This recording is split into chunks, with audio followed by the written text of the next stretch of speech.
ਤੁਸੀਂ ਦੇਖ ਰਹੇ ਹੋ ਰੋਜ਼ਾਨਾ ਲੋਕਨਾਥ ਟੀਵੀ ਦਾ ਸਪੈਸ਼ਲ ਪ੍ਰੋਗਰਾਮ ਖਬਰ ਸਵੇਰ ਤੇ ਤੁਹਾਡੇ ਨਾਲ ਆ ਗੁਰਪ੍ਰੀਤ ਸਿੰਘ ਚੱਠਾ।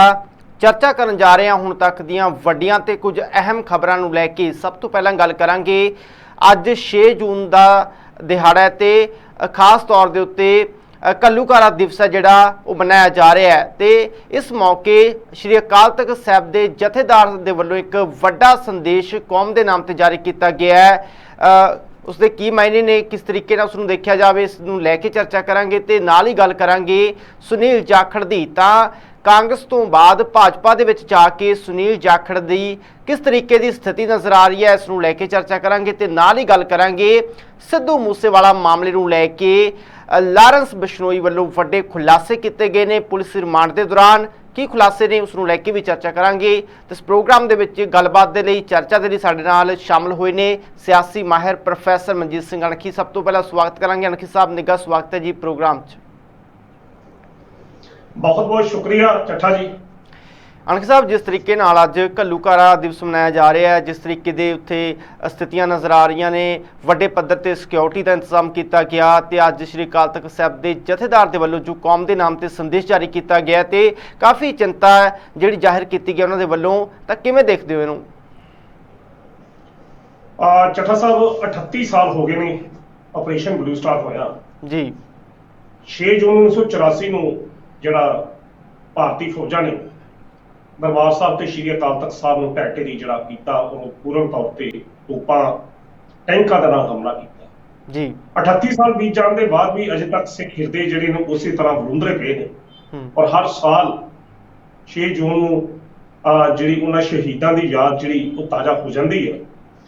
ਜਿਹੜੇ ਲੋਕ ਉਸ ਘੱਲੂਘਾਰੇ ਦਾ ਸ਼ਿਕਾਰ ਹੋਏ, ਜਿਨ੍ਹਾਂ ਨੇ ਆਪਣੀਆਂ ਜਾਨਾਂ ਵਾਰਤੀਆਂ, ਤੇ ਉਹਨਾਂ ਦੀ ਯਾਦ ਦੇ ਵਿੱਚ ਹਰ ਸਾਲ 6 ਜੂਨ ਨੂੰ ਸ਼੍ਰੀ ਅਕਾਲ ਤਖਤ ਸਾਹਿਬ ਦੇ ਅਖੰਡ ਪਾਠ ਦੇ ਭੋਗ ਪਾਏ ਜਾਂਦੇ ਆ। ਤਾਂ ਉਹਨਾਂ ਵਿਛੜੀਆਂ ਰੂਹਾਂ ਤੇ ਉਸ ਸਮੇਂ ਨੂੰ ਯਾਦ ਕਰਕੇ ਅਰਦਾਸ, ਔਰ ਉਸ ਤੋਂ ਬਾਅਦ ਸ਼੍ਰੀ ਅਕਾਲ ਤਖਤ ਸਾਹਿਬ ਦੇ ਜਥੇਦਾਰ ਵੱਲੋਂ ਸੰਦੇਸ਼ ਜਿਹੜਾ ਕੌਮ ਦੇ ਨਾਮ ਤੇ ਜਾਰੀ ਕੀਤਾ ਜਾਂਦਾ। ਅੱਜ ਵੀ ਉਸੇ ਤਰੀਕੇ ਦੀ ਜਿਹੜੀਆਂ ਪੁਰਾਤਨ ਰਵਾਇਤੀ ਪਰੰਪਰਾਵਾਂ ਦੇ ਅਨੁਸਾਰ ਜਿਹੜਾ ਹੈ ਅਕਾਲ ਤਖਤ ਸਾਹਿਬ ਤੋਂ ਭੋਗ ਪਾਏ ਗਏ। ਬਾਅਦ ਚ ਅਰਦਾਸ ਜਿਹੜੀ ਆ ਉਹ ਕੀਤੀ ਗਈ। ਅਰਦਾਸ ਵਿੱਚ ਉਸ ਸਮੇਂ ਦੇ ਜਿਹੜੇ ਉਸ ਘੱਲੂਘਾਰੇ ਦੌਰਾਨ ਸ਼ਹੀਦ ਹੋਏ, ਜਿਹੜੇ ਸੰਤ ਬਾਬਾ ਜਰਨੈਲ ਸਿੰਘ ਭਿੰਡਰਾਂਵਾਲੇ, ਜਨਰਲ ਸੁਬੇਗ ਸਿੰਘ, ਭਾਈ ਠਾਰਾ ਸਿੰਘ, ਅਮਰੀਕ ਸਿੰਘ, ਬਕਾਇਦਾ ਨਾਮ ਲੈ ਕੇ ਤੇ ਹੋਰ ਅਣਗਿਣਤ ਉਹਨਾਂ ਸ਼ਹੀਦਾਂ ਨੂੰ ਯਾਦ ਕੀਤਾ ਗਿਆ ਜਿਹੜੇ ਉਸ 6 ਜੂਨ ਦੇ ਘੱਲੂਘਾਰੇ ਵਿੱਚ ਜਿਨ੍ਹਾਂ ਨੇ ਆਪਣੀਆਂ ਜਾਨਾਂ ਤੋਂ ਹੱਥ ਧੋਏ। ਤੇ ਕੌਮ ਦੇ ਨਾਲ ਸੰਦੇਸ਼ ਜਿਹੜਾ ਜਿਹਦੇ ਉੱਤੇ ਪੂਰਨ ਤੌਰ ਤੇ ਨਜ਼ਰਾਂ ਜਿਹੜੀਆਂ ਟਿਕੀਆਂ ਹੋਈਆਂ ਸਨ ਅਕਾਲ ਤਖਤ ਸਾਹਿਬ ਦੇ ਜਥੇਦਾਰ ਦੇ ਬਿਆਨ, ਇਹ ਵੀ ਇੱਕ ਪੁਰਾਤਨ ਪਰੰਪਰਾ ਹੈ, ਰਵਾਇਤ ਹੈ ਕਿ ਹਰ ਸਾਲ ਇਸ ਦਿਨ ਅਕਾਲ ਤਖਤ ਸਾਹਿਬ ਦੇ ਜਥੇਦਾਰ ਸ਼੍ਰੀ ਅਕਾਲ ਤਖਤ ਸਾਹਿਬ ਦੀ ਫਸੀਲ ਤੋਂ ਕੌਮ ਦੇ ਨਾਲ ਸੰਦੇਸ਼ ਜਿਹੜਾ ਪ੍ਰਸਾਰਿਤ ਕਰਦੇ ਨੇ। ਅੱਜ ਵੀ ਉਹਨਾਂ ਨੇ ਉਸੇ ਤਰੀਕੇ ਨਾਲ ਪ੍ਰਸਾਰਿਤ ਆਪਣਾ ਸੰਦੇਸ਼ ਜਦੋਂ ਜਾਰੀ ਕੀਤਾ ਤਾਂ 3 ਗੱਲਾਂ ਉਹਨਾਂ ਦੇ ਸੰਦੇਸ਼ ਦੇ ਵਿੱਚ ਬੜੀਆਂ ਮਹੱਤਵਪੂਰਨ ਸਨ ਜੀ। ਸਭ ਤੋਂ ਪਹਿਲਾਂ ਤਾਂ ਉਹਨਾਂ ਨੇ ਪੰਜਾਬ ਦੇ ਅੰਦਰ ਅਸਾਈਅਤ ਦਾ ਜਿਹੜਾ ਪ੍ਰਚਾਰ ਹੈ ਉਹ ਵੱਧ ਰਿਹਾ, ਔਰ ਜਿਸ ਕਾਰਨ ਸਿੱਖੀ ਦਾ ਘਾਣ ਹੋ ਰਿਹਾ, ਉਹਨਾਂ ਨੇ ਇਸ ਗੱਲ ਦੀ ਚਿੰਤਾ ਦਾ ਇਜ਼ਹਾਰ ਕੀਤਾ ਕਿ ਬਾਰਡਰ ਦੇ ਇਲਾਕਿਆਂ ਦੇ ਵਿੱਚ ਅਸਾਈਅਤ ਜਿਹੜੀ ਹੈ, ਚਰਚ ਬਣ ਰਹੇ ਆ, ਗਿਰਜਾਘਰ ਬਣ ਰਹੇ ਆ, ਮਸਜਿਦਾਂ ਬਣ ਰਹੀਆਂ, ਜਿਸ ਕਾਰਨ ਸਿੱਖੀ ਨੂੰ ਖਤਰਾ ਹੋ ਰਿਹਾ।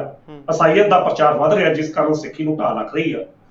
ਉਹਨਾਂ ਨੇ ਪੁਰਾਤਨ ਜਿਹੜੇ ਮਹਾਂਪੁਰਖ ਸਨ ਜਿਨ੍ਹਾਂ ਨੇ ਸਿੱਖੀ ਦਾ ਪ੍ਰਚਾਰ ਕੀਤਾ, ਉਹਨਾਂ ਨੂੰ ਆਧਾਰ ਬਣਾ ਕੇ ਸਿੱਖ ਪ੍ਰਚਾਰਕਾਂ ਨੂੰ ਬੇਨਤੀ ਕੀਤੀ ਕਿ ਏਸੀ ਕਮਰਿਆਂ ਵਿੱਚ ਬਹਿਣ ਦੀ ਲੋੜ ਨਹੀਂ, ਬਲਕਿ ਬਾਹਰ ਨਿਕਲ ਕੇ ਸਿੱਖੀ ਨੂੰ ਬਚਾਉਣ ਦੀ ਲੋੜ ਆ, ਸਿੱਖੀ ਦੇ ਪ੍ਰਚਾਰ ਦੀ ਲੋੜ ਆ। ਇੱਕ ਤਾਂ ਉਹਨਾਂ ਨੇ ਇਹ ਮੁੱਦਾ ਆਪਣੇ ਸੰਦੇਸ਼ ਦੇ ਵਿੱਚ ਕਿਹਾ। ਔਰ ਦੂਜਾ ਸਭ ਤੋਂ ਮਹੱਤਵਪੂਰਨ ਨੁਕਤਾ ਜਿਹੜਾ ਸੀ, ਉਹਨਾਂ ਨੇ ਇਹ ਗੱਲ ਕੀਤੀ ਕਿ ਜਿਸ ਤਰੀਕੇ ਨਾਲ ਅੱਜ ਤੋਂ ਕੁਝ ਸਮਾਂ ਪਹਿਲਾਂ ਉਹਨਾਂ ਨੇ ਸਿੱਖਾਂ ਨੂੰ ਲਾਇਸੈਂਸੀ ਹਥਿਆਰ ਲੈਣ ਦੀ ਗੱਲ ਕੀਤੀ ਸੀ, ਉਹਨਾਂ ਨੇ ਵੀ ਇਹ ਗੱਲ ਕੀਤੀ ਕਿ ਜਿਹੜੇ ਮਾਡਰਨ ਜਿਹੜੇ ਹਥਿਆਰ ਨੇ, ਸ਼ਸਤਰ ਜਿਹੜੇ ਨੇ, ਉਹ ਰੱਖਣੇ ਚਾਹੀਦੇ ਨੇ। ਔਰ ਉਹਨਾਂ ਵਾਸਤੇ ਜਿਸ ਤਰ੍ਹਾਂ ਸਿੱਖ ਸੁਸਾਇਟੀਆਂ ਵਿੱਚ ਗੱਤਕਾ ਸੁਸਾਇਟੀਆਂ ਨੇ, ਉਸੇ ਤਰ੍ਹਾਂ ਸ਼ੂਟਿੰਗ ਰੇਂਜਾਂ ਜਿਹੜੀਆਂ ਉਹ ਸਥਾਪਿਤ ਕੀਤੀਆਂ ਜਾਣ, ਜਿੱਥੇ ਮਤਲਬ ਸਿੱਖਾਂ ਨੂੰ ਮਾਡਰਨ ਹਥਿਆਰ ਚਲਾਉਣ ਦੀ ਜਿਹੜੀ ਆ ਜਾਚ ਜਿਹੜੀ ਆ ਉਹ ਸਿਖਾਈ ਜਾਵੇ ਤੇ ਉਹਨੂੰ ਸਿਖਲਾਈ ਜਿਹੜੀ ਦਿੱਤੀ ਜਾਵੇ। ਔਰ ਇਹਦੇ ਨਾਲ ਹੀ ਨਾਲ ਉਹਨਾਂ ਨੇ ਨਸ਼ਿਆਂ ਤੋਂ ਰੋਕਥਾਮ ਵਾਸਤੇ ਵੀ ਗੱਲ ਕੀਤੀ ਕਿ ਨੌਜਵਾਨ ਜਿਹੜੇ ਸਿੱਖਾਂ ਨੌਜਵਾਨ ਨਸ਼ਿਆਂ ਦਾ ਸ਼ਿਕਾਰ ਹੋ ਰਹੇ ਆ। ਔਰ ਇੱਕ ਤਰੀਕੇ ਨਾਲ ਉਹਨਾਂ ਨੇ ਬਾਅਦ ਚ ਰਾਜ ਕਰੇ ਖਾਲਸਾ ਦੀ ਪਰਿਭਾਸ਼ਾ ਨੂੰ ਡਿਫਾਈਨ ਕਰਦਿਆਂ ਹੋਇਆ ਜਿਹੜੀ ਪਰਿਭਾਸ਼ਾ ਉਹਨਾਂ ਨੇ ਦਿੱਤੀ ਰਾਜ ਕਰੇਗਾ ਖਾਲਸਾ, ਇੱਕ ਨਿਵੇਕਲੇ ਅੰਦਾਜ਼ ਚ ਉਹਨਾਂ ਨੇ ਕਿਹਾ ਕਿ ਸਿੱਖ ਨੌਜਵਾਨਾਂ ਨੂੰ ਪੜ੍ਹਨਾ ਚਾਹੀਦਾ ਤੇ ਵਿਦੇਸ਼ਾਂ ਦੇ ਵਿੱਚ ਜਾ ਕੇ ਜਿਸ ਤਰੀਕੇ ਨਾਲ ਯਹੂਦੀਆਂ ਨੇ ਟੋਟਲ ਵਰਲਡ ਦੀ ਇਕਨੋਮੀ ਦੇ ਉੱਤੇ ਜਿਹੜਾ ਕਬਜ਼ਾ ਕੀਤਾ, ਇਸ ਤਰ੍ਹਾਂ ਸਿੱਖ ਨੌਜਵਾਨ ਜਾਣ ਤਾਂ ਸੰਸਾਰ ਦੀ ਜਿਹੜੀ ਆਪਣੀ ਯੋਗਤਾ ਦੇ ਸਿਰ ਤੇ ਇਕਨੋਮੀ ਜਿਹੜੀ ਆ ਉਸ ਨੂੰ ਪ੍ਰਭਾਵਿਤ ਕਰਕੇ ਆਪਣੇ ਕਬਜ਼ੇ 'ਚ ਲੈਣ, ਤਾਂ ਰਾਜ ਕਰੇਗਾ ਖਾਲਸਾ ਦਾ ਜਿਹੜਾ ਕਨਸੈਪਟ ਆ ਉਹ ਕਲੀਅਰ ਹੋ ਸਕਦਾ। ਇਹ ਜਥੇਦਾਰ ਸਾਹਿਬ ਦੇ ਜਿਹੜਾ ਕੌਮ ਦੇ ਨਾਲ ਸੰਦੇਸ਼ ਜਿਹੜਾ ਸੀ, ਇਹ 3 ਮਹੱਤਵਪੂਰਨ ਨੁਕਤੇ ਸਨ। ਸਿੱਖੀ ਦਾ ਨੂੰ ਖਤਰਾ ਅਸਾਈਅਤ ਦੇ, ਔਰ ਦੂਜੇ ਬੰਨੇ ਮਸੀਤਾਂ ਜਿਹੜੀਆਂ ਬਣ ਰਹੀਆਂ ਨੇ, ਔਰ ਸਭ ਤੋਂ ਦੂਜਾ ਨੁਕਤਾ ਜਿਹੜਾ ਹੈ ਸ਼ਸਤਰ ਧਾਰਨ ਕਰਤਾ, ਮਾਡਰਨ ਸ਼ਸਤਰ। ਅਣਖੀ ਸਾਹਿਬ, ਜਿਸ ਤਰੀਕੇ ਨਾਲ ਤੁਸੀਂ ਗੱਲ ਕੀਤੀ ਹੈ ਕਿ ਸਭ ਤੋਂ ਵੱਡੀ ਗੱਲ ਉਹਨਾਂ ਨੇ ਇਹੀ ਗੱਲ ਕਹੀ ਹੈ ਕਿ ਈਸਾਈ ਧਰਮ ਜਾਂ ਦੂਜੇ ਧਰਮਾਂ ਦੇ ਵਿੱਚ ਦਾ ਪ੍ਰਚਾਰ ਜ਼ਿਆਦਾ ਹੋ ਰਿਹਾ ਸਿੱਖ ਧਰਮ ਨਾਲੋਂ, ਤਾਂ ਸਰਵਉੱਚ ਸੰਸਥਾ SGPC, ਤਾਂ ਉਸ ਦੀ ਕੀ ਦੇਣਾ ਫਿਰ ਸਿੱਖ ਕੌਮ ਨੂੰ? ਮਾਫ ਕਰਤਾ, ਮੈਂ ਤੁਹਾਡਾ ਪ੍ਰਸ਼ਨ ਸੁਣ ਨਹੀਂ ਸਕਿਆ, ਦੁਬਾਰਾ ਰਿਪੀਟ ਕਰਨਾ ਜੀ। ਅਣਖੀ ਸਾਹਿਬ, ਜਿਸ ਤਰੀਕੇ ਦੇ ਨਾਲ ਉਹਨਾਂ ਨੇ ਕਿਹਾ ਹੈ ਕਿ ਦੂਜੇ ਧਰਮਾਂ ਦਾ ਪ੍ਰਚਾਰ ਜ਼ਿਆਦਾ ਹੋ ਰਿਹਾ, ਜਿਸ ਤਰੀਕੇ ਨਾਲ ਈਸਾਈ ਧਰਮ ਦਾ ਪ੍ਰਚਾਰ ਵੀ ਕਾਫੀ ਵੱਧ ਰਿਹਾ ਹੈ, ਪਰ SGPC ਸਰਵਉੱਚ ਸੰਸਥਾ ਹੈ ਸਿੱਖ ਧਰਮ ਦੀ, ਤਾਂ ਕੀ ਲੱਗਦਾ ਹੈ ਫਿਰ ਇਸ ਦੇ ਵਿੱਚ ਖਾਮੀਆਂ ਨਜ਼ਰ ਆ ਰਹੀਆਂ ਨੇ ਕਿ ਸਹੀ ਢੰਗ ਦੇ ਨਾਲ ਸਿੱਖੀ ਦਾ ਪ੍ਰਚਾਰ ਨਹੀਂ ਹੋ ਰਿਹਾ? ਬਹੁਤ ਸੋਹਣਾ ਆਪਣੇ ਨੁਕਤਾ ਤੁਸੀਂ ਉਭਾਰਿਆ, ਕਿਉਂਕਿ ਇਸ ਵੇਲੇ ਅਕਾਲ ਤਖ਼ਤ ਸਾਹਿਬ ਜਿਹੜਾ ਅਸੀਂ ਕਹਿ ਸਕਦੇ ਕਿ ਸਿੱਖਾਂ ਦੀ ਸਰਵਉੱਚ ਸੰਸਥਾ ਆ, ਪਰ ਉਹਦੇ ਨਾਲ ਹੀ ਨਾਲ ਸ਼੍ਰੋਮਣੀ ਗੁਰਦੁਆਰਾ ਪ੍ਰਬੰਧਕ ਕਮੇਟੀ ਦੇ ਪ੍ਰਬੰਧਾਂ ਹੇਠ ਹੀ ਸਾਰਾ ਪ੍ਰੋਗਰਾਮ ਹੁੰਦਾ। ਤੇ ਅਕਾਲ ਤਖ਼ਤ ਸਾਹਿਬ ਦੇ ਜਥੇਦਾਰ ਜਦੋਂ ਅਸਾਈਅਤ ਦੇ ਪ੍ਰਚਾਰ ਦੀ ਗੱਲ ਕਰਦੇ ਤੇ ਸਿੱਖੀ ਨੂੰ ਢਾਹ ਲੱਗਣ ਦੀ ਗੱਲ ਕਰ ਰਹੇ ਆ, ਉਹਨਾਂ ਨੂੰ ਘੱਟ ਤੋਂ ਘੱਟ ਆਪਣੇ ਸੰਦੇਸ਼ ਦੇ ਵਿੱਚ ਇਹ ਵੀ ਕਹਿ ਦੇਣਾ ਚਾਹੀਦਾ ਸੀ, ਜਿੱਥੇ ਉਹਨਾਂ ਨੇ ਸਿੱਖ ਪ੍ਰਚਾਰਕਾਂ ਨੂੰ ਬੇਨਤੀ ਕੀਤੀ, ਉੱਥੇ ਉਹਨਾਂ ਨੇ ਸ਼੍ਰੋਮਣੀ ਗੁਰਦੁਆਰਾ ਪ੍ਰਬੰਧਕ ਕਮੇਟੀ ਨੂੰ ਆਪਣੀ ਭੂਮਿਕਾ ਜਿਹੜੀ ਆ ਉਹ ਪਛਾਣਨ ਉੱਤੇ ਜ਼ੋਰ ਦੇਣ ਵਾਲੀ ਗੱਲ ਕਹਿ ਦੇਣੀ ਚਾਹੀਦੀ ਸੀ, ਕਿਉਂਕਿ ਸ਼੍ਰੋਮਣੀ ਗੁਰਦੁਆਰਾ ਪ੍ਰਬੰਧਕ ਕਮੇਟੀ ਦਾ ਜਿਹੜਾ ਪ੍ਰਮੁੱਖ ਕਾਰਜ ਆ ਉਹ ਗੁਰਦੁਆਰਿਆਂ ਦੀ ਸੇਵਾ ਸੰਭਾਲ ਤੇ ਸਿੱਖੀ ਦਾ ਪ੍ਰਚਾਰ ਕਰਨਾ, ਜਿਹਦੇ ਵਿੱਚ ਸ਼੍ਰੋਮਣੀ ਗੁਰਦੁਆਰਾ ਪ੍ਰਬੰਧਕ ਕਮੇਟੀ ਪਿਛਲੇ 30 ਸਾਲਾਂ ਤੋਂ ਅਸਫਲ ਰਹੀ ਆ। ਬਹੁਤ ਸੋਹਣਾ ਨੁਕਤਾ ਆਇਆ ਕਿ ਜਥੇਦਾਰ ਸਾਹਿਬ ਦਾ ਜੇਕਰ ਇਹ ਬਿਆਨ ਆਇਆ ਤਾਂ ਘੱਟ ਤੋਂ ਘੱਟ ਹਰਚਰਨ ਸਿੰਘ ਧਾਮੀ ਨੂੰ ਉੱਥੇ ਉਹ ਕਹਿ ਸਕਦੇ ਸਨ, ਨਿਰਦੇਸ਼ ਦੇ ਸਕਦੇ ਸਨ ਕਿ ਸ਼੍ਰੋਮਣੀ ਗੁਰਦੁਆਰਾ ਪ੍ਰਬੰਧਕ ਕਮੇਟੀ ਆਪਣਾ ਜਿਹੜਾ ਫਰਜ਼ ਪਛਾਣੇ, ਪਰ ਸ਼ਾਇਦ ਇੱਥੋਂ ਜਥੇਦਾਰ ਸਾਹਿਬ ਚੂਕ ਕਰਕੇ ਉਹਨਾਂ ਨੇ ਦੂਜਿਆਂ ਨੂੰ ਤਾਂ ਇਹ ਗੱਲ ਕਹੀ ਸਿੱਖ ਪ੍ਰਚਾਰਕਾਂ ਨੂੰ ਕਿ ਏਸੀ ਕਮਰਿਆਂ 'ਚ ਬਹਿਣ ਦੀ ਲੋੜ ਨਹੀਂ, ਉਹ ਬਾਹਰ ਨਿਕਲ ਕੇ ਸਿੱਖੀ ਦਾ ਪ੍ਰਚਾਰ ਕਰਨ, ਪਰ ਸ਼੍ਰੋਮਣੀ ਗੁਰਦੁਆਰਾ ਪ੍ਰਬੰਧਕ ਕਮੇਟੀ ਦੇ ਸੰਬੰਧ ਵਿੱਚ ਪੂਰਨ ਤੌਰ ਤੇ ਚੁੱਪ ਰਹੇ। ਚੱਡਾ ਸਾਹਿਬ, ਜੇਕਰ ਸ਼੍ਰੋਮਣੀ ਗੁਰਦੁਆਰਾ ਪ੍ਰਬੰਧਕ ਕਮੇਟੀ ਨੇ ਬੀਤੇ ਦੌਰ ਵਿੱਚ ਆਪਣੀ ਭੂਮਿਕਾ ਨੂੰ ਠੀਕ ਤਰੀਕੇ ਨਾਲ ਨਿਭਾਇਆ ਹੁੰਦਾ ਤਾਂ ਸ਼ਾਇਦ ਅਕਾਲ ਤਖ਼ਤ ਸਾਹਿਬ ਦੇ ਜਥੇਦਾਰ ਨੂੰ ਅੱਜ ਉਸ ਫਸੀਲ ਤੋਂ ਇਹ ਸੰਦੇਸ਼ ਕੌਮ ਦੇ ਨਾਂ ਤੇ ਨਾ ਦੇਣਾ ਪੈਂਦਾ, ਜਾਂ ਸਿੱਖ ਪ੍ਰਚਾਰਕਾਂ ਨੂੰ ਬੇਨਤੀ ਨਾ ਕਰਨੀ ਪੈਂਦੀ ਕਿ ਸਿੱਖੀ ਦੇ ਪ੍ਰਚਾਰ ਵਾਸਤੇ ਅੱਗੇ ਆਉਣ, ਕਿਉਂਕਿ ਮੁੱਢਲਾ ਕੰਮ ਜਿਹੜਾ ਠੀਕ ਹੈ ਹਰ ਸਿੱਖ ਜਥੇਬੰਦੀ ਦਾ ਸਿੱਖ ਦਾ ਕਿ ਆਪਣੇ ਧਰਮ ਦੀ ਰਾਖੀ ਕਰਨਾ, ਪਰ ਉਹ ਸੰਸਥਾ ਜਿਹੜੀ ਵੋਟਾਂ ਪਾ ਕੇ ਬਣਾਈ ਹੋਈ ਜ਼ਰੂਰੀ ਨਹੀਂ ਕਿ ਉਸਨੇ ਕੇਵਲ ਇੱਕ ਪਰਿਵਾਰ ਦੀ ਪੁਸ਼ਤਪਨਾਹੀ ਕਰਨੀ ਹੈ ਤਾਂ ਬਾਕੀ ਕੌਮ ਜਿਹੜਾ ਜਿੱਧਰ ਮਰਜੀ ਜਾਵੇ ਉਸ ਕੌਮ ਦੇ ਪ੍ਰਤੀ ਉਸਨੇ ਵੇਖਣਾ ਨਹੀਂ। ਸ਼੍ਰੋਮਣੀ ਗੁਰਦੁਆਰਾ ਪ੍ਰਬੰਧਕ ਕਮੇਟੀ ਪੂਰਨ ਤੌਰ ਤੇ ਇਸ ਮੁੱਦੇ ਤੇ ਅਸਫਲ ਹੋਈ ਆ।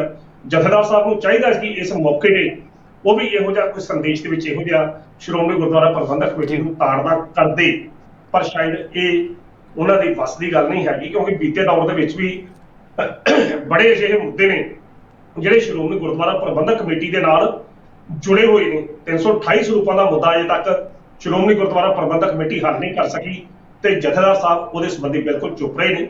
ਬਿਲਕੁਲ ਇਹਦੇ ਉੱਤੇ ਪ੍ਰਸ਼ਨ ਉੱਠ ਰਹੇ ਚੱਠਾ ਸਾਹਿਬ। ਜੀ ਤੇ ਨਾਲ ਹੀ ਗੱਲ ਕਰਾਂਗੇ ਜਿਸ ਤਰੀਕੇ ਦੇ ਨਾਲ ਅਕਸਰ ਪਹਿਲਾਂ ਵੀ ਉਹਨਾਂ ਵੱਲੋਂ ਬਿਆਨ ਦਿੱਤਾ ਗਿਆ ਸੀਗਾ ਕਿ ਹਥਿਆਰ ਰੱਖਣ ਨੂੰ ਲੈ ਕੇ ਸਿੱਖਾਂ ਨੂੰ ਤਾਂ ਲਾਇਸੈਂਸ ਮਿਲਣੇ ਚਾਹੀਦੇ ਨੇ, ਬਣਵਾਉਣੇ ਚਾਹੀਦੇ ਨੇ, ਤਾਂ ਉਧਰ ਗੱਲ ਕੀਤੀ ਜਾਵੇ ਤਾਂ ਆਪਾਂ ਪੰਜਾਬ ਦੀ ਗੱਲ ਭਾਵੇਂ ਕਰੀਏ ਤਾਂ ਉਸ ਦੇ ਵਿੱਚ ਜੋ ਹਾਲਾਤ ਬਣੇ ਹੋਏ ਨੇ ਇਸ ਵਕਤ, ਗੋਲੀਆਂ ਚੱਲ ਰਹੀਆਂ ਨੇ, ਲੁੱਟਾਂ ਖੋਹਾਂ ਦੀਆਂ ਇੱਦਾਂ ਦੀਆਂ ਘਟਨਾਵਾਂ ਸਾਹਮਣੇ ਆ ਰਹੀਆਂ ਨੇ, ਉਹ ਵੱਖਰੀ ਗੱਲ ਹੈ। ਤੇ ਦੂਜੇ ਪਾਸੇ ਸਿੱਖ ਕੌਮ ਨੂੰ, ਇੱਕ ਵੱਖਰੀ ਕੌਮ ਨੂੰ ਕਿਸ ਤਰੀਕੇ ਦਾ ਖਤਰਾ ਨਜ਼ਰ ਆ ਰਿਹਾ, ਜਿਸ ਤਰੀਕੇ ਨਾਲ ਗੱਲ ਕਰਦੇ ਨਜ਼ਰ ਆਏ ਨੇ ਕਿ ਅਸੀਂ ਲੋਕੇ ਨਹੀਂ ਬਲਕਿ ਸ਼ਰੇਆਮ ਟ੍ਰੇਨਿੰਗ ਦੇਵਾਂਗੇ ਹਥਿਆਰਾਂ ਦੀ, ਤਾਂ ਇਹਨੂੰ ਕਿਵੇਂ ਦੇਖਦੇ ਹੋ?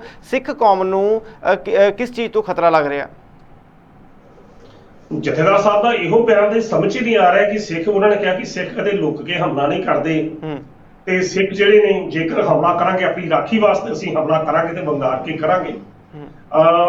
ਕੌਮ ਦੇ ਜਥੇਦਾਰ ਨੇ ਉਹ ਬਿਆਨ ਦੇ ਸਕਦੇ ਨੇ, ਪਰ ਜਿਹੋ ਜਿਹੇ ਬਿਆਨ ਆ ਰਹੇ ਨੇ, ਜਿਹੋ ਜਿਹਾ ਬੀਤੇ ਦੌਰ ਦੇ ਵਿੱਚ ਹਿੰਸਾ ਦਾ ਜਿਹੜਾ ਸ਼ਸਤਰਾਂ ਦਾ ਵਰਤੋਂ ਜਿਹੜੀ ਆ ਸਮੁੱਚੇ ਪੰਜਾਬ 'ਚ ਹੋ ਰਹੀ ਆ, ਚਾਹੇ ਉਹ ਮੂਸੇਵਾਲ ਦਾ ਕਤਲ ਹੋਵੇ ਤੇ ਚਾਹੇ ਖਾਲਸਾ ਕਾਲਜ ਦੇ ਸਾਹਮਣੇ ਮਾਮੂਲੀ ਲੜਾਈ ਦੇ ਵਿੱਚ ਪਿਸਤੌਲ ਇੱਕ ਦੂਜੇ ਦੇ ਲਾਇਸੈਂਸੀ ਹਥਿਆਰ ਹੀ ਕੱਢ ਲੈਣੇ, ਇਹ ਵੀ ਇਹਦੇ ਪ੍ਰਤੀ ਵੀ ਸੋਚ ਰੱਖਣੀ ਪਏਗੀ ਕਿ ਜੇਕਰ ਸਾਰੇ ਸਿੱਖੀ ਜਿਸ ਤਰੀਕੇ ਨਾਲ ਅਕਾਲ ਤਖ਼ਤ ਸਾਹਿਬ ਦੇ ਜਥੇਦਾਰ ਸਾਹਿਬ ਨੇ ਅੱਜ ਇਹ ਸੰਦੇਸ਼ ਦਿੱਤਾ ਕਿ ਸਮੁੱਚੇ ਤੌਰ ਤੇ ਸਿੱਖਾਂ ਨੂੰ ਸ਼ਸਤਰਬੱਧ ਹੋਣਾ ਚਾਹੀਦਾ, ਮਾਡਰਨ ਹਥਿਆਰ ਰੱਖਣੇ ਚਾਹੀਦੇ ਆ, ਤੇ ਆਪਣੇ ਚੱਠਾ ਸਾਹਿਬ ਜੇਕਰ ਹਰ ਸਿੱਖੀ ਹਰ ਵਿਅਕਤੀ ਪਿਸਤੌਲ ਲੈ ਕੇ ਤੁਰਿਆ ਫਿਰੂਗਾ ਤਾਂ ਫਿਰ ਹਾਲਾਤ ਕਿਹੋ ਜਿਹੇ ਹੋਣਗੇ, ਉਹਨਾਂ ਹਾਲਾਤਾਂ ਦੇ ਬਾਰੇ ਵੀ ਇੱਕ ਵਾਰੀ ਜਾਇਜ਼ਾ ਸੋਚ ਜ਼ਰੂਰ ਲੈਣਾ ਚਾਹੀਦੀ ਹੈ। ਲੋਕੀ ਤਾਂ ਅੱਗੇ ਗੁੱਸੇ ਦੇ ਭਰੇ ਪੀਤੇ ਨੇ, ਤਾਂ ਫਿਰ ਇਹੋ ਜਿਹਾ ਜਿਹੜਾ ਅਜੇ ਤਾਂ ਬਹੁਤ ਵਿਅਕਤੀਆਂ ਕੋਲ ਘੱਟ ਹੋਣੇ ਆਪਣੀ ਸਮਰੱਥਾ ਦੇ ਅਨੁਸਾਰ ਜਿਹੜੇ ਲਾਇਸੈਂਸੀ ਨੇ, ਗੈਰ ਲਾਇਸੈਂਸੀ ਤਾਂ ਬਹੁਤ ਨੇ, ਤਾਂ ਜੇਕਰ ਲਾਇਸੈਂਸੀ ਹਥਿਆਰਾਂ ਹੀ ਇਸ ਤਰ੍ਹਾਂ ਰੱਖਣੇ ਸ਼ੁਰੂ ਕਰ ਦਿੱਤੇ ਤਾਂ ਫਿਰ ਮੇਰਾ ਨਹੀਂ ਖਿਆਲ ਕਿ ਇਹ ਪੰਜਾਬ ਜਿਹੜਾ ਪੰਜਾਬ ਹੈ ਫਿਰ ਅਫਗਾਨਿਸਤਾਨ ਜਾਂ ਤਾਲਿਬਾਨ ਹੀ ਬਣੂਗਾ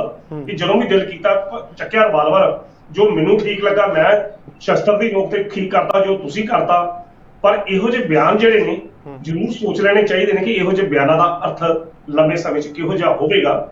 ਠੀਕ ਆ, ਕੌਮ ਨੂੰ ਅਗਰ ਵੇਖਿਆ ਜਾਵੇ, ਪਤਾ ਜਥੇਦਾਰ ਸਾਹਿਬ ਸਨਮਾਨਿਤ ਸ਼ਖਸੀਅਤ ਨੇ, ਉਹਨਾਂ ਦੇ ਬਿਆਨਾਂ ਦੇ ਅਰਥ ਕੁਝ ਹੋਰ ਹੋ ਸਕਦੇ ਨੇ। ਸ਼ਾਇਦ ਸਾਡੀ ਤੁਸ਼ ਬੁੱਧੀ ਉਤੋਂ ਤੱਕ ਨਹੀਂ ਸਮਝ ਸਕਦੀ ਕਿ ਜਿਸ ਪੱਧਰ ਤੋਂ ਉਹਨਾਂ ਨੇ ਬਿਆਨ ਦਿੱਤੇ ਨੇ। ਪਰ ਜਨਰਲ ਤੌਰ ਤੇ ਅਗਰ ਵੇਖਿਆ ਜਾਏ ਤਾਂ ਮੈਨੂੰ ਨਹੀਂ ਲੱਗਦਾ ਕਿ ਹਿੰਦੁਸਤਾਨ ਦੇ ਵਿੱਚ ਕੋਈ ਸਿੱਖਾਂ ਨੂੰ ਇਸ ਵੇਲੇ ਬਹੁਤ ਗੰਭੀਰ ਖਤਰਾ ਆ, ਜਾਂ ਸਿੱਖਾਂ ਨੂੰ ਮਤਲਬ ਬਹੁਤ ਦੂਰ ਨੰਬਰ ਦੇ ਸ਼ਹਿਰੀਆਂ ਵਾਲਾ ਜਿਹੜਾ ਵਤੀਰਾ ਕੀਤਾ ਜਾ ਰਿਹਾ।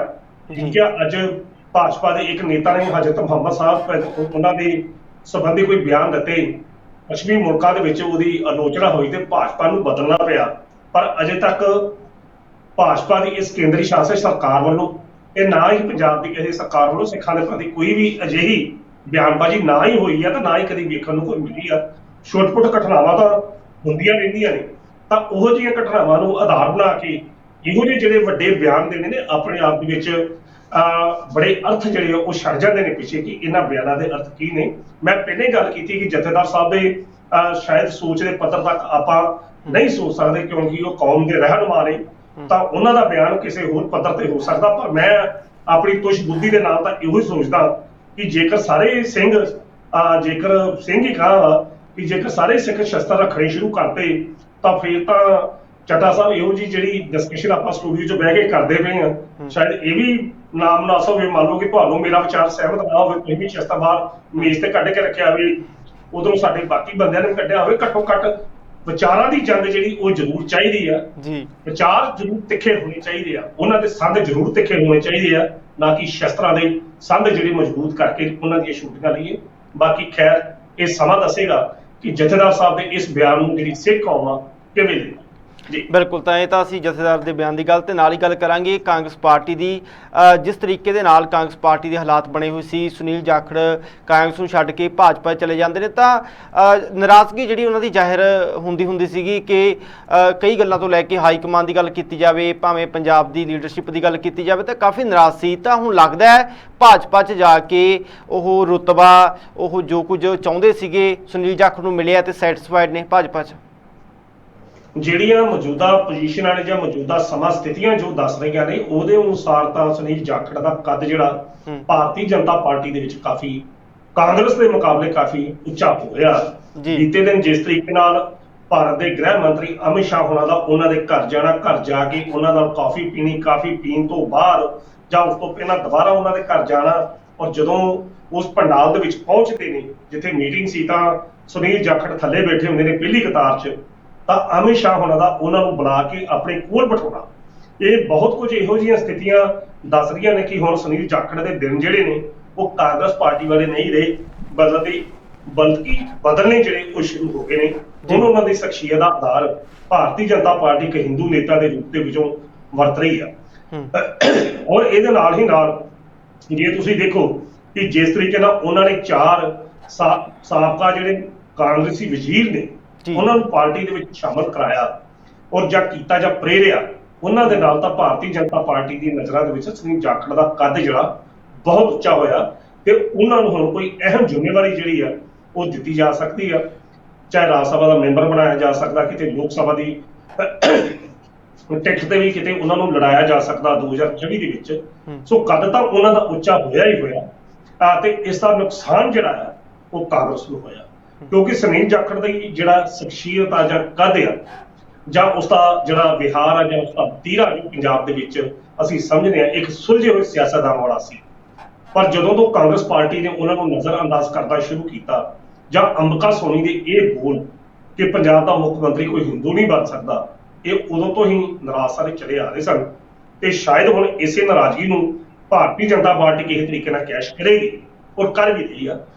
ਪਰ ਜਿਹੜਾ ਤੁਹਾਡਾ ਸਵਾਲ ਸੀ ਉਹ ਵਾਕਿਆ ਹੀ ਸੁਨੀਲ ਜਾਖੜ ਦਾ ਕੱਦ ਜਿਹੜਾ ਹੁਣ ਉੱਚਾ ਹੋਣਾ ਭਾਰਤੀ ਜਨਤਾ ਪਾਰਟੀ 'ਚ ਸ਼ੁਰੂ ਹੋ ਗਿਆ। ਬੇਸ਼ੱਕ ਭਾਰਤੀ ਜਨਤਾ ਪਾਰਟੀ ਦੇ ਜਿਹੜੇ ਪੰਜਾਬ ਇਕਾਈ ਦੇ ਕੁਝ ਨੇਤਾ ਨੇ, ਉਹਨਾਂ ਨੂੰ ਸ਼ਾਇਦ ਇਹ ਗੱਲ ਜਿਹੜੀ ਬੜੀ ਔਖੇ ਲੱਗ ਰਹੀ ਆ, ਬੜੇ ਟੇਢੇ ਤਰੀਕੇ ਨਾਲ ਉਹਨਾਂ ਨੂੰ ਪਹੁੰਚਾਉਣੀ ਜਿਹੜੀ ਇਹ ਗੱਲ ਮੁਸ਼ਕਲ ਹੋ ਰਹੀ ਆ ਕਿ ਸੁਨੀਲ ਜਾਖੜ ਦਾ ਕੱਦ ਜਿਹੜਾ ਪੰਜਾਬ ਦੇ ਵਿੱਚ ਭਾਰਤੀ ਜਨਤਾ ਪਾਰਟੀ ਦੀ ਹਾਈ ਕਮਾਂਡ ਵਧਾ ਰਹੀ ਆ, ਤੇ ਜਿਸ ਤਰ੍ਹਾਂ ਭਾਰਤੀ ਜਨਤਾ ਪਾਰਟੀ ਦੇ ਪੁਰਾਣੇ ਲੀਡਰ ਬੈਕਫੁੱਟ ਤੇ ਜਾ ਰਹੇ, ਕੁਝ ਨੇਤਾਵਾਂ ਦੇ ਮਨ ਦੇ ਵਿੱਚ ਇਸ ਗੱਲ ਦੀ ਚਿੰਤਾ ਤਾਂ ਜ਼ਰੂਰ ਆ, ਪਰ ਫਿਰ ਵੀ ਕਾਫੀ ਲੋਕ ਜਿਹੜੇ ਖੁਸ਼ ਨੇ, ਔਰ ਈਵਨ ਭਾਰਤੀ ਜਨਤਾ ਪਾਰਟੀ ਵੀ ਸੁਨੀਲ ਜਾਖੜ ਦੇ ਇਹਨਾਂ ਕਦਮਾਂ ਦੀ ਸ਼ਲਾਘਾ ਜਿਹੜੀ ਕਰ ਰਹੀ ਹੈ। ਜੀ, ਤਾਂ ਕਹਿ ਸਕਦੇ ਹਾਂ ਕਿ ਆਉਣ ਵਾਲੇ ਸਮੇਂ ਦੇ ਵਿੱਚ ਵੱਡੀਆਂ ਜ਼ਿੰਮੇਵਾਰੀਆਂ ਮਿਲ ਸਕਦੀਆਂ ਨੇ ਸੁਨੀਲ ਜਾਖੜ ਨੂੰ ਭਾਜਪਾ ਦੇ ਅੰਦਰ। ਤਾਂ ਨਾਲ ਹੀ ਗੱਲ ਕਰਾਂਗੇ ਸਿੱਧੂ ਮੂਸੇਵਾਲਾ ਦੀ। ਤਾਂ ਉਸ ਮਾਮਲੇ ਦੇ ਵਿੱਚ ਹੁਣ ਤੱਕ 1 ਹਫ਼ਤਾ ਬੀਤ ਚੁੱਕਿਆ, ਪਰ ਮੁੱਖ ਕਾਤਲ ਨੇ ਜਿਹੜੇ ਉਹ ਗ੍ਰਿਫਤ ਤੋਂ ਬਾਹਰ ਨੇ SIT ਦੀ। ਤਾਂ ਜਿਹੜਾ ਲਾਰੈਂਸ ਬਿਸ਼ਨੋਈ ਨੂੰ ਮਾਫ ਕਰਨਾ ਹਿਰਾਸਤ ਵਿੱਚ ਲੈ ਕੇ ਪੁੱਛਗਿੱਛ ਕੀਤੀ ਗਈ, ਤਾਂ ਉਹਦੇ ਵਿੱਚ ਵੀ ਕੋਈ ਵੱਡੇ ਖੁਲਾਸੇ ਸਾਹਮਣੇ ਨਹੀਂ ਆਏ ਹੈਗੇ। ਜਿਸ ਤਰੀਕੇ ਦੇ ਨਾਲ ਉਹ ਕਹਿੰਦਾ ਕਿ ਸ਼ਾਇਦ ਮੇਰੇ ਗੈਂਗ ਦੀ ਕਾਰਾ ਹੋਵੇ, ਪਰ ਸ਼ੂਟਰ ਨੂੰ ਨਹੀਂ ਮੈਂ ਜਾਣਦਾ ਹੈਗਾ। ਤਾਂ ਕੀ ਲੱਗਦਾ ਹੈ ਕਿ SIT ਮੁੱਖ ਕਾਤਲਾਂ ਤੇ ਪਹੁੰਚ ਪਾਏਗੀ? ਦੇਖੋ, ਲਾਰੈਂਸ ਬਿਸ਼ਨੋਈ ਦਾ 5 ਦਿਨ ਦਾ ਰਿਮਾਂਡ ਪੁਲਿਸ ਨੇ ਦਿੱਲੀ ਪੁਲਿਸ ਤੇ ਸਪੈਸ਼ਲ ਸੈੱਲ ਨੇ ਦੁਬਾਰਾ ਲਿਆ ਜੀ, ਔਰ ਉਹਨਾਂ ਨੇ ਅਦਾਲਤ ਸਾਹਮਣੇ ਗੱਲ ਰੱਖੀ ਆ ਕਿ ਇਹਨਾਂ ਨੇ ਲਾਰੈਂਸ ਬਿਸ਼ਨੋਈ ਨੇ ਗੱਲ ਕਹੀ ਆ ਕਿ ਜਿਹੜੇ ਆਧੁਨਿਕ ਹਥਿਆਰ ਜਿਹੜੇ ਨੇ ਉਹ ਉੱਤਰਾਖੰਡ ਜਾਂ ਹੋਰ ਏਰੀਆ ਦੇ ਵਿੱਚੋਂ ਉਹਦੇ ਬੰਦਿਆਂ ਨੇ ਲਿਆਂਦੇ ਨੇ ਜੀ। ਉਹਨਾਂ ਨੇ ਇਹ ਵੀ ਗੱਲ ਕਹੀ, ਲਾਰੈਂਸ ਨੇ ਇਹ ਗੱਲ ਕਹੀ ਕਿ ਮੈਨੂੰ ਨਹੀਂ ਪਤਾ ਕਿ ਕਤਲ ਕਿਹਨੇ ਕਰਾਇਆ, ਹੋ ਸਕਦਾ ਉਹਦੇ ਸ਼ਾਰਪ ਸ਼ੂਟਰਾਂ ਨੇ ਕੀਤਾ, ਪਰ ਮੈਨੂੰ ਉਹਦੇ ਸੰਬੰਧੀ ਜਾਣਕਾਰੀ ਨਹੀਂ। ਚੱਠਾ ਸਾਹਿਬ ਇਹੋ ਹੀ ਬਿਆਨ ਉਹਨੇ ਦੇਣੇ ਸਨ। ਇਹ ਗੱਲ ਪਤਾ ਸੀ ਕਿਉਂਕਿ ਉਹ ਬੰਦਾ ਕਹਿ ਸਕਦਾ ਕਿ ਦੇਖੋ ਜੀ ਮੈਂ ਤਾਂ ਜੇਲ੍ਹ 'ਚ ਬੈਠਾ, ਮੈਨੂੰ ਇਸ ਸੰਬੰਧੀ ਕੋਈ ਜਾਣਕਾਰੀ ਨਹੀਂ ਆ। ਇਹੋ ਹੀ ਨੁਕਤਾ ਜਿਹੜਾ ਉਸਦੇ ਵਕੀਲਾਂ ਨੇ ਅਦਾਲਤ ਦੇ ਵਿੱਚ ਲੈਣਾ ਹੈਗਾ। ਤਾਂ ਇਹ ਗੱਲ ਬਣਦੀ ਵੀ ਇਸੇ ਤਰੀਕੇ ਨਾਲ। ਠੀਕ ਆ, ਪੁਲਿਸ ਹੁਣ ਇਹ ਗੱਲ ਹੈ ਕਿ ਜਿਹੜੇ ਨਾਮ ਪੁਲਿਸ ਨੂੰ ਉਸਨੇ ਦੱਸੇ ਨੇ ਜਿਨ੍ਹਾਂ ਕੋਲ ਹਥਿਆਰਾਂ ਦੀ ਡਿਲੀਵਰੀ ਜਾਂ ਹਥਿਆਰ ਦੇ ਗਏ, ਪੁਲਿਸ ਅਗਰ ਜੇਕਰ ਉਹਨਾਂ ਦਾ ਖੁਰਾਖੋਜ ਲੱਭਦੀ ਆ, ਫਿਰ ਅੱਗੇ ਇਨਵੈਸਟੀਗੇਸ਼ਨ ਜਿਹੜੀ ਉਹ ਸ਼ੁਰੂ ਹੋਏਗੀ ਕਿ ਹਾਂ ਭਈ ਉਹ ਜਿਹੜੇ ਹਥਿਆਰ ਜਿਨ੍ਹਾਂ ਕੋਲ ਲਾਰੈਂਸ ਬਿਸ਼ਨੋਈ ਕਹਿੰਦਾ ਕਿ ਆਧੁਨਿਕ ਹਥਿਆਰ ਮਿਲਦੇ ਰਹੇ ਨੇ, ਉਹਨਾਂ ਵਿਅਕਤੀਆਂ ਨੇ ਕਿਹਨਾਂ ਨੂੰ ਵੇਚੇ, ਉਹ ਵਿਅਕਤੀ ਕਿੱਥੋਂ ਦੇ ਸਨ, ਉਹਨਾਂ ਨੇ ਫਿਰ ਕਿਸ ਤਰੀਕੇ ਨਾਲ ਇਹਨਾਂ ਦੀ ਵਰਤੋਂ ਜੇਕਰ ਹੋਈ ਆ ਤਾਂ ਮੂਸੇਵਾਲ ਪਿੰਡ ਦੇ ਲਾਗੇ ਕਿਸ ਤਰ੍ਹਾਂ ਹੋਈ ਆ। ਸੋ ਇਹ ਗੱਲਾਂ ਉਸ ਸਮੇਂ ਦੇ ਵਿੱਚ ਵਿਖੀਆਂ ਜਾਣਗੀਆਂ। ਇਨਵੈਸਟੀਗੇਸ਼ਨ ਜਾਂ ਜਿਹੜੀ ਪੁਲਿਸ ਕਰ ਰਹੀ ਹੈ, ਇੰਟਰੋਗੇਸ਼ਨ ਜਾਂ ਇਨਵੈਸਟੀਗੇਸ਼ਨ ਜਿਹੜੀ ਜਾਂਚ ਕਰ ਰਹੀ ਆ, ਉਹਦੇ ਵਿੱਚ ਇਹ ਵੇਖਣਾ ਪਏਗਾ ਕਿ ਜੋ ਲਾਰੈਂਸ ਬਿਸ਼ਨੋਈ ਉਹਨਾਂ ਨੂੰ ਸੂਚਨਾ ਦੇ ਰਿਹਾ ਜਾਂ ਜੋ ਜਾਣਕਾਰੀ ਉਹਨਾਂ ਨਾਲ ਸਾਂਝੀ ਕਰਦਾ ਪਿਆ, ਉਹ ਜਾਣਕਾਰੀ ਦਿੱਲੀ ਪੁਲਿਸ ਦਾ ਸਪੈਸ਼ਲ ਸੈੱਲ ਕਿੰਨਾ ਕੁ ਉਸ ਨੂੰ ਆਪਣੀ ਵਰਤੋਂ ਵਾਸਤੇ ਵਰਤਾ, ਉਹ ਜਾਣਕਾਰੀ ਨੂੰ ਕਿੱਥੋਂ ਤੱਕ ਸਟੀਕ ਮੰਨਦਿਆਂ ਹੋਇਆ ਉਸ ਦੀ ਤਹਿ ਤੱਕ ਪਹੁੰਚਦਾ ਆ। ਇਹ ਹੁਣ ਦਿੱਲੀ ਪੁਲਿਸ ਦੇ ਸਿਰ ਤੇ ਆ। ਬਾਕੀ ਕੋਈ ਵੀ ਮੁਜਰਮ, ਕੋਈ ਵੀ ਦੋਸ਼ੀ ਹੋਵੇ, ਕਦੇ ਵੀ ਕੋਈ ਇੰਨੀ ਗੱਲ ਥੋੜਾ ਕਹਿੰਦਾ ਜੀ ਹਾਂਜੀ ਮੈਂ ਮਾਰਿਆ। ਠੀਕ ਆ, ਉਹਦਾ ਗਰੁੱਪ ਪੋਸਟ ਪਾ ਰਿਹਾ, ਬੰਦਾ ਕਹਿ ਸਕਦਾ ਜਿਵੇਂ ਕਿ ਮੈਨੂੰ ਨਹੀਂ ਪਤਾ, ਮੇਰੇ ਨਾਲ ਜੋ ਮਰਜ਼ੀ ਕਰੀ ਜਾਓ। ਤਾਂ ਕੁਝ ਹੱਦ ਤੱਕ ਕਾਨੂੰਨ ਵੀ ਇਸੇ ਕਰਕੇ ਹੀ ਢਿੱਲਾ ਪੈ ਜਾਂਦਾ, ਕਿਉਂਕਿ ਕਾਨੂੰਨ ਇਸੇ ਤਰ੍ਹਾਂ ਕਿ ਬੰਦਾ ਇੱਕ ਜੇਲ੍ਹ 'ਚ ਆ, ਉਹ ਕਹਿੰਦਾ ਮੇਰੇ ਨਾਲ ਤੇ ਟਵੀਟ ਕਿਸੇ ਨੇ ਕਰਤਾ, ਮੈਂ ਥੋੜਾ ਕੀਤਾ, ਹਾਲਾਂਕਿ ਕਰਵਾਇਆ ਬੇਸ਼ੱਕ ਉਹਨੇ ਹੋਵੇ। ਸੋ ਇਹੋ ਜਿਹੀਆਂ ਗੱਲਾਂ ਜਿਹੜੀਆਂ ਨੇ ਪੁਲਿਸ ਦੀ ਜਾਂਚ ਤੇ ਨਿਰਭਰ ਕਰਦੀ ਨੇ ਕਿ ਪੁਲਿਸ ਕਿੰਨੇ ਨਿਰਪੱਖਤਾ ਦੇ ਨਾਲ ਇਸ ਦੀ ਤੇ ਕਿੰਨੀ ਡੂੰਘਾਈ ਦੇ ਨਾਲ ਇਸ ਦੀ ਜਾਂਚ ਕਰਕੇ ਅਸਲੀ ਦੋਸ਼ੀਆਂ ਨੂੰ ਸਾਹਮਣੇ ਲਿਆਉਂਦੀ ਆ। ਇਹ ਤਸਵੀਰ ਜਿਹੜੀ ਆ ਆਉਂਦਿਆਂ ਦਿਨਾਂ 'ਚ ਸਪਸ਼ਟ ਹੋ ਜਾਊਗੀ। ਬਾਕੀ ਹਫ਼ਤੇ ਤੋਂ ਜ਼ਿਆਦਾ ਹੋ ਚੱਲਿਆ, ਅਜੇ ਪੁਲਿਸ ਹਨੇਰੇ 'ਚ ਹੀ ਜਿਹੜੇ ਹੱਥ ਪੈਰ ਮਾਰਦੀ ਪਈ ਆ, ਚਾਹੇ ਉਹ ਦਿੱਲੀ ਪੁਲਿਸ ਹੋਵੇ ਚਾਹੇ ਉਹ ਪੰਜਾਬ ਪੁਲਿਸ ਹੋਵੇ। ਜੀ ਬਿਲਕੁਲ ਬਿਲਕੁਲ। ਤਾਂ ਜਿਸ ਤਰੀਕੇ ਨਾਲ ਅੰਕਿਤ ਸਾਹਿਬ ਇਹਨਾਂ ਗੈਂਗਵਾਰ ਜਿਹੜਾ ਕਾਫੀ ਨਜ਼ਰ ਆ ਰਿਹਾ ਪੰਜਾਬ ਦੇ ਵਿੱਚ, ਕਈ ਵਾਰਦਾਤਾਂ ਨੂੰ ਅੰਜਾਮ ਦੇ ਚੁੱਕੇ ਨੇ ਹੁਣ ਤੱਕ। ਤਾਂ ਜਿਹੜੇ ਇਹਨਾਂ ਦੇ ਗੈਂਗ ਨੂੰ ਚਲਾਉਣ ਵਾਲੇ ਨੇ ਉਹ ਭਾਵੇਂ ਜੇਲ੍ਹਾਂ ਦੇ ਵਿੱਚ ਬੈਠੇ ਨੇ, ਪਰ ਫਿਰ ਵੀ ਜਿਹੜੀਆਂ ਸਰਕਾਰਾਂ ਨੇ ਮੌਕੇ ਦੀਆਂ ਉਹ ਦਾਅਵਾ ਜ਼ਰੂਰ ਕਰਦੀਆਂ ਨੇ, ਪਰ ਇਹਨਾਂ ਗੈਂਗਸ ਨੂੰ ਖਤਮ ਕਰਨ ਦੇ ਵਿੱਚ ਨਾਕਾਮਯਾਬ ਕਿਉਂ ਨਜ਼ਰ ਆ ਰਹੀਆਂ ਨੇ, ਜਿਸ ਤਰੀਕੇ ਨਾਲ ਐਂਟੀ ਟਾਸਕ ਫੋਰਸ ਵੀ ਬਣਾਈ ਗਈ ਆ। ਹੁਣ ਗੱਲ ਚੱਠਾ ਸਾਹਿਬ ਹੁੰਦੀ ਤੁਹਾਡੇ ਇਰਾਦਿਆਂ ਦੀ। ਹੁਣ ਅਮਨ ਅਰੋੜੇ ਦਾ ਇੱਕ ਬਿਆਨ ਆ ਰਿਹਾ ਸੀ ਕਿ ਜੇ ਸਰਕਾਰ ਚਾਹੇ ਤਾਂ ਚਿੜੀ ਵੀ ਪਰਦੀ ਮਾਰ ਸਕਦੀ। ਇਹ ਬਿਆਨ ਉਹਨਾਂ ਨੇ ਪਿਛਲੀਆਂ ਸਰਕਾਰਾਂ ਦੇ ਸੰਬੰਧ ਵਿੱਚ ਵੀ ਦਿੱਤਾ ਜਦੋਂ ਉਹਨਾਂ ਸਿੱਧੂ ਮੂਸੇਵਾਲੇ ਦੇ ਸੰਬੰਧ 'ਚ ਪੁੱਛਿਆ ਗਿਆ। ਜੀ ਤਾਂ ਬਿਲਕੁਲ ਸਹੀ ਗੱਲ ਹੈ ਕਿ ਜੇ ਸਰਕਾਰ, ਕੋਈ ਵੀ ਸਰਕਾਰ ਹੋ, ਚਾਹੇ ਕੈਪਟਨ ਅਮਰਿੰਦਰ ਦੀ ਹੋਵੇ, ਚਾਹੇ ਸੁਖਬੀਰ ਬਾਦਲ ਦੀ ਹੋਵੇ, ਚਾਹੇ ਭਗਵੰਤ ਸਿੰਘ ਮਾਨ ਦੀ ਹੋਵੇ, ਜੇ ਸਰਕਾਰ ਚਾਹੇ ਤਾਂ ਚਿੜੀ ਵੀ ਪਰਦੀ ਮਾਰ ਸਕਦੀ, ਇਹ ਗੱਲ ਪੱਕੀ ਹੈ।